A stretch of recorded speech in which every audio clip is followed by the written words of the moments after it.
It is my pleasure now to introduce our special spiritual guest for the day, Reverend Dr. Christopher Carter. And Reverend Sarah introduced him a little bit. You read about him before you signed up. In addition to many other things, he is Associate Professor of Theology at the University of San Diego. His areas of research and emphasis have included Black womanist and environmental ethics, with a focus on race, food, and non-human animals. And he is the author of a dazzler of a book. Oh, you've got to write this down, and maybe you can link to it, Reverend Sarah. The Spirit of Soul Food. Ooh, there is so much to that. Wonderful, wonderful book. Reverend Christopher Carter, welcome. Thank you for having me. I'm excited to be here today. Oh, it's wonderful, wonderful to have you.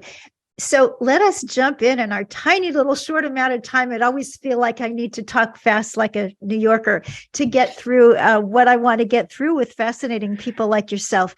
So give us the personal introduction, not the CV, but who you are from the inside out.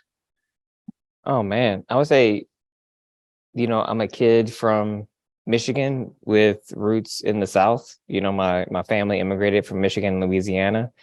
But I grew up in Michigan and the Midwest. And I think that kind of beltway that we used to travel every summer going down south to visit our family is really deeply a part of my identity.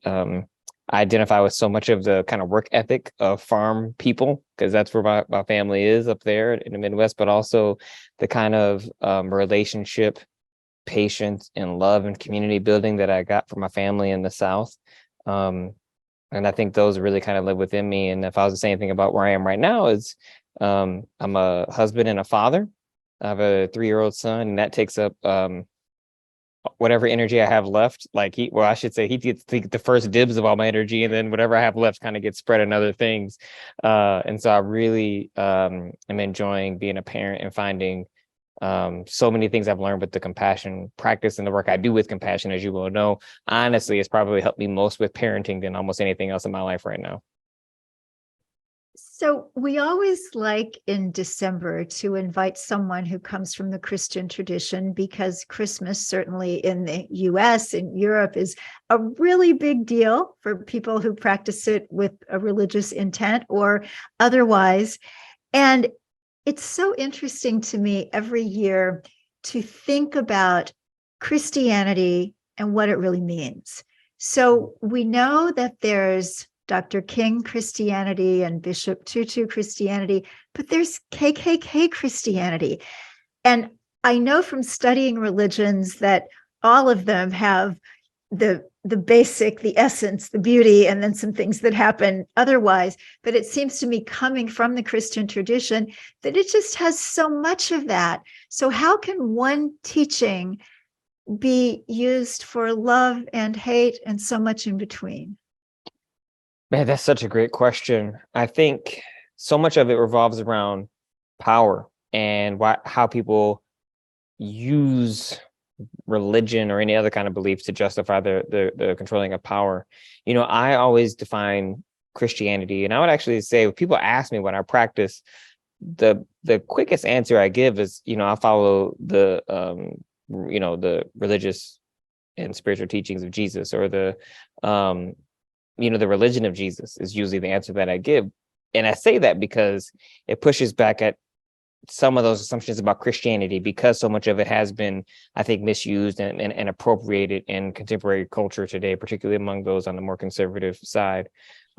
Because in truth, I see Christianity as a spiritual path of radical compassion. Like, it is a spiritual path of radical compassion. Jesus was a colonized, subject of Roman Empire, and he's refining Judaism in his mind, right? Pushing back at some of those norms that have dehumanized his people and displaced his people, that has disempowered his people. And he presents this radical vision of love of God, of love of self, and love of neighbor that totally dismantles the boundaries that have been put in place to maintain this hierarchical sense of power. And so what happens as once different religious traditions acquire power, then they start building those boundaries back up to preserve that power, rather than recognizing that so much of this tradition is about love and about acceptance and about dismantling those hierarchical oppressive boundaries. And so it's always that tension, right? I think it's, and again, I said I've been talking so much about parenting, it's on my mind a lot. It's that recognition that there is always going to be hierarchy, as in the parent-child relationship, but it ought not be oppressive, right? At its best, it ought not be oppressive. And I think, again, if you have a parent that's oppressing a child, I mean, that's abuse, and they take that child away for its own safety. And I think that kind of parallels my thinking about what it means to practice any religious tradition at its best.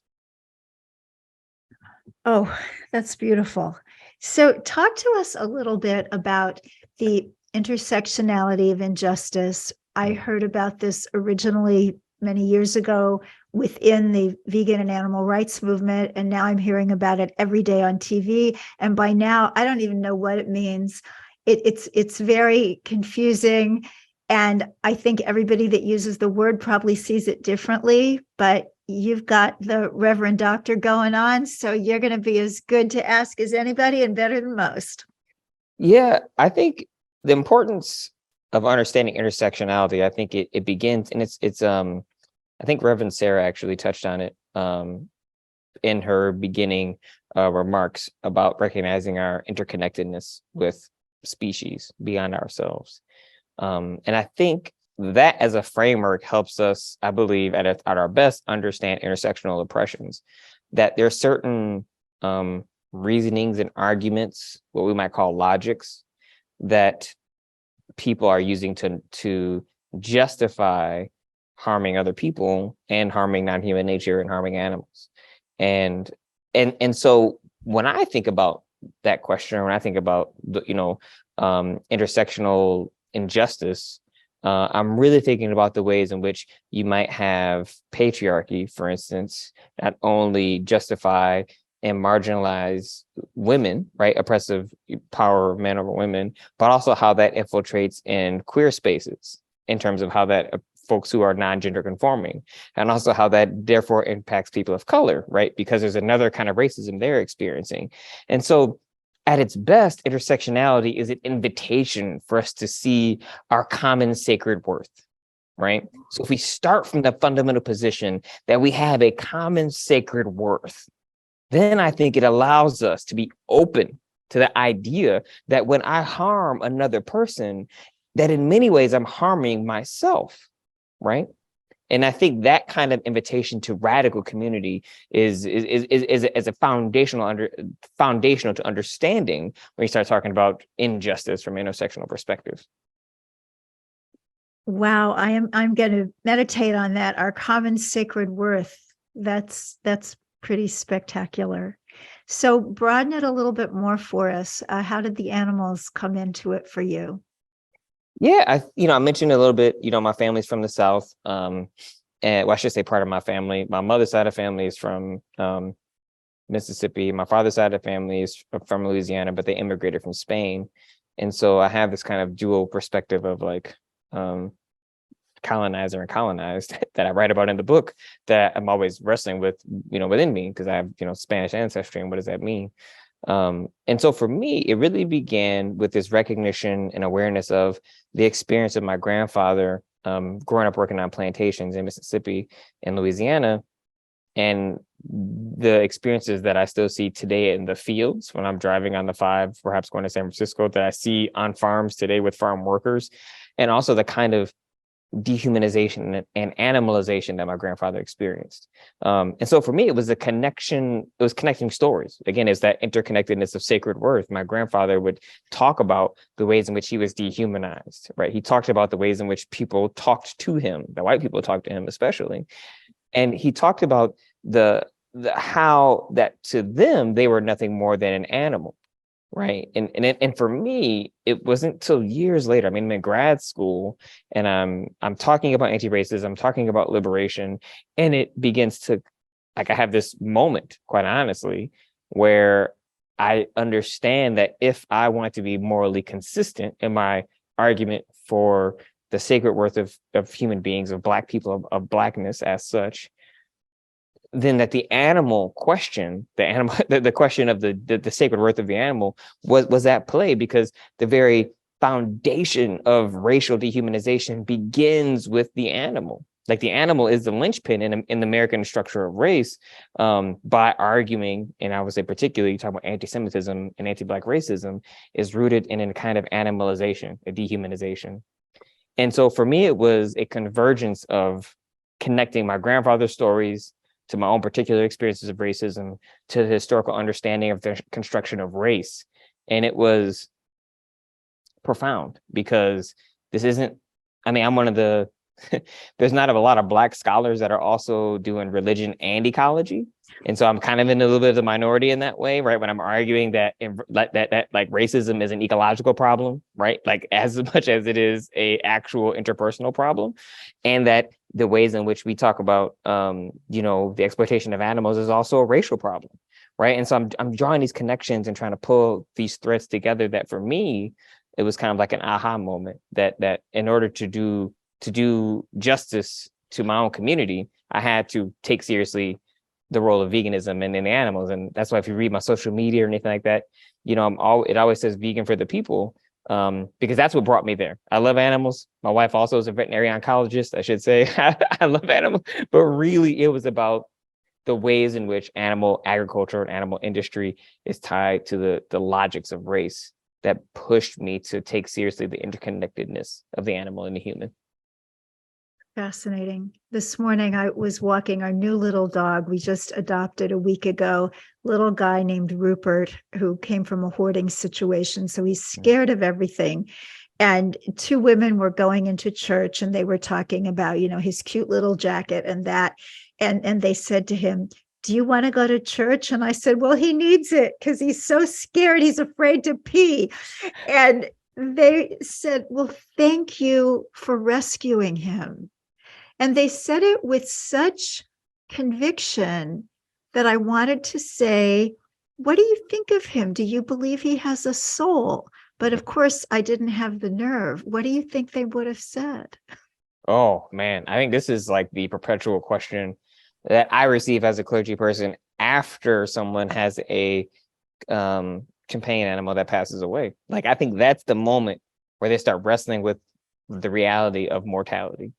And they probably, I don't know if they would have said anything. I think they would have been like, "Oh," but I can tell you what I would say, is that yes, like a soul is this divine spark of life. So I would say anything that's alive in that sense has what we would call a soul, this idea of, again, what makes us come alive, makes us feel alive.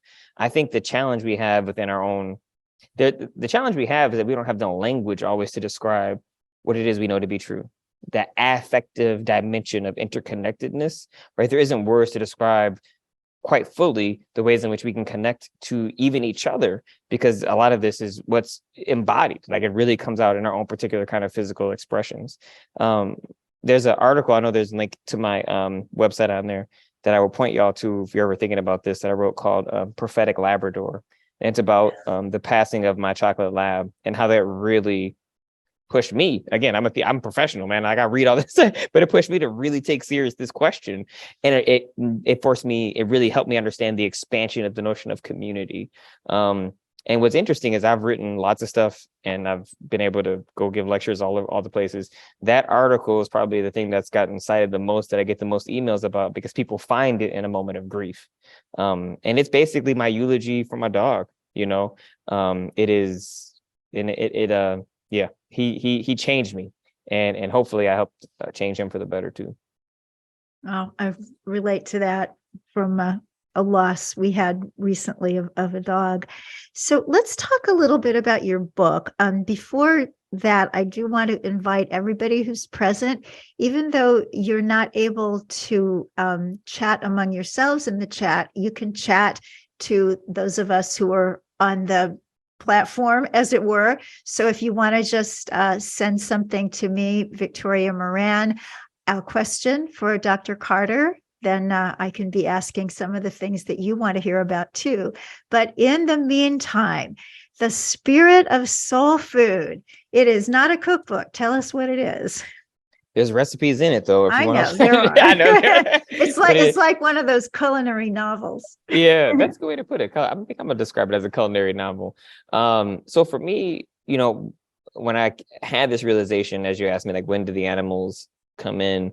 For that happened for me in the time frame would have been like November, December of 2010.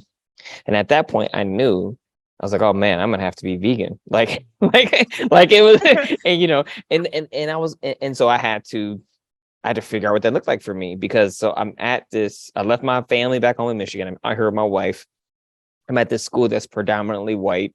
I'm already feeling very socially isolated, and food is one of the ways in which I still feel connected to my own community, right? Food for all of us. I think all of us, certain meals, have a story. They connect us, right? And so we eat these things. It reminds us. It takes us back to some place. And so I had to figure out, okay, how can I eat in a way that allows me to feel as I like a Black person, as I understood it from my own culture, my own background, and feel connected to my people. And so that's why. So literally, the whole argument for the book is, what should soul food look like today, given the structural harms that are present in our food system, and the structural harms that are present in the ecological system that supports our food system. And so I literally just wrote a book as I was trying to figure this out for myself. Like how can I eat in ways that are in alignment with my values and also feel as though I'm still doing justice to my own community. And so for me, this was a theological journey. It was a social journey. It was a journey of identity. I talk about decolonization and the importance of recognizing the kinds of internalized racism that we all carry, the stereotypes that center around Black food and Black women, especially when it comes to cooking. And then what is it and what role Christianity has played in propping up a lot of those racialized, patriarchal, ableist myths, and then how we might dismantle those and build something new. And so the end of the book is an invitation to kind of think differently about food and how we eat. It's an invitation to practice veganism and eat in a way that I, again, argue is in alignment with our own particular kind of values. Each book, what I believe is for me, the beauty of the book is that compassion is everywhere. I start with compassion.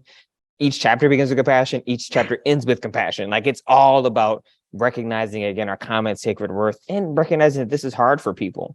Like the argument that we're making, this is going to be difficult and that we're all kind of struggling to find a way. And so I'm trying to, rather than judge and shame people, which I think vegans can often do, quite honestly, it's not about that. It's inviting people to be their best selves, to do the best that they can, inviting those of us who have the capacity to help change the environments so that other people can actually eat in the ways in which they want to.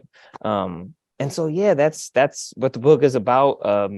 I absolutely loved writing it, and I still actually even like reading portions of it. When I reread it, I'm like, man, this is pretty good. So that's a good feeling to have, Yeah, that always, I think, helps when there's some spiritual input in a book, when you can read your own stuff and you think, wow, did I say that?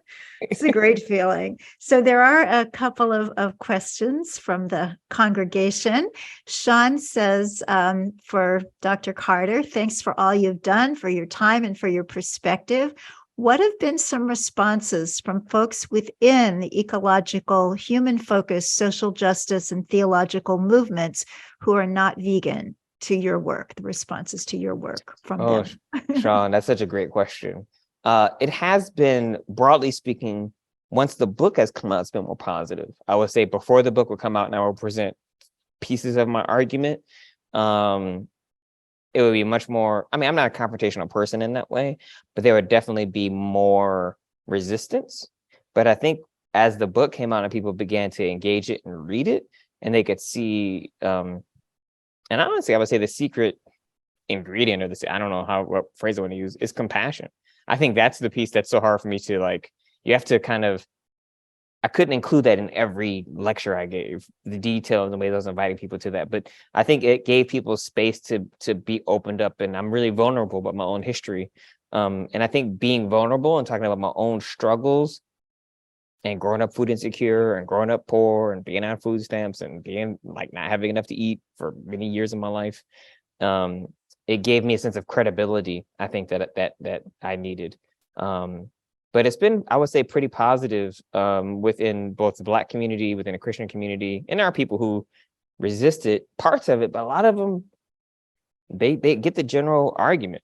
And the last thing I'll say really quick, because I won't talk too long, is surprisingly, I would say in rural communities, they're the ones who have been most, that surprised me in terms of how much they've liked it, because my grandfather was a migrant farmer. In my dreams, I would be a farmer. So it's very pro agriculture, and they get that. And a lot of people in those communities feel unseen, and that books, they are noticed in that book. I write about their perspectives, I quote them.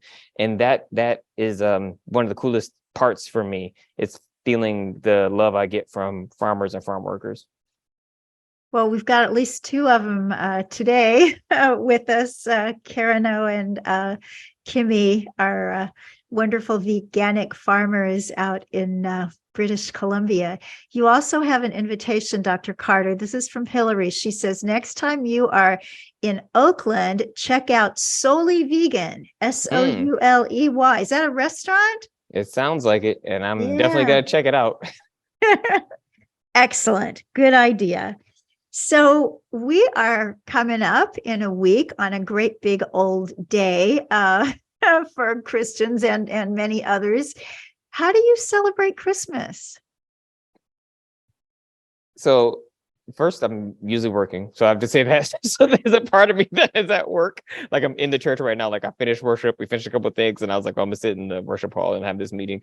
And so, which for me, I grew up going to church on Christmas. Like, to me, and it's about community. And so when I think about how I celebrate Christmas, it's about being a community, and it's about, like, honestly being like thankful for the relationships that I have, and the relationships I've been able to cultivate. And hopeful for the new year, and thinking about how might we deepen those relationships in love. My grandparents were very religious, but not that kind of like conservative, like, religion, more like about how we lived our lives. And so they always talked about the importance of being grateful. And I think that's why they told so many stories about the suffering they experienced growing up, so that we could recognize how far they come and how far we can still go. And so for me, Christmas is really about like that kind of family, community, and that collective gratefulness, and then, visioning and hoping for the future. Well, you also brought up New Year's, one of the many, this whole season. I love this. We got the solstice and got Christmas Eve and Christmas Day and Boxing Day and New Year's Eve and Kwanzaa, New Year's, it just, Epiphany. It's so great. It's like I'm kind of a holiday nut. And yet, as we enter this new year, there's always hope in a new year. And yet, just looking out at what we see is like, whoa, people are talking about extinction. There's just, it's a very heavy time in some ways. So how do we acknowledge that, but also bring that wonderful spirit of light into this year that's coming? Man, and that's so true. I think, the last few years, for me, I should say, as a person of color in America, has been really difficult. Like, it's been, and I have questioned what's in the best interest of my family. Because of the Spanish ancestry I have options to not be here. And so yes, I'm going to say that I understand this question, and just for you all to know, this is something I've thought about, and this is where I've settled on. It's the importance of the cultivation of hope, and for me, hope is not this.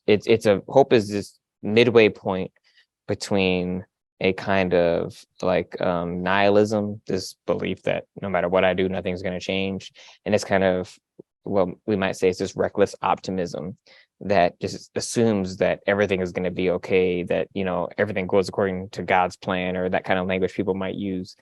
That to me isn't really hope. Hope is that midpoint where it comes to grips with like fear, quite honestly, like looking for and being aware of the future that I don't want, gives me the courage to work for the future that I do want. And it's in that work that I find the hope, right? And it's seeing young people and older people, just people doing that work, right? That actually care about creating change today. That's where I get inspired, and that's where I find hope. Is there are people like yourselves, people, that are actively trying to invite folks to another way of being in the world. Because I believe that at our core, in our essence, like we have a compassionate core as human beings, and we've had traumas that disconnect us from our compassionate core, right? So how can we meet people where they are, help them cultivate the self-compassion they need so that they can heal their own particular inner traumas, right? And actually be regrounded in the truth of who they are, so that they can live into the love that I think is really in all of us. And so for me, this is about that. That's where I find the hope. It's in the doing the work. It's in the inviting folks to their best selves and seeing people actually creating the world that we want. Ah, thank you. Bless you. Thank you for being so real, so committed, so compassionate, and so quotable.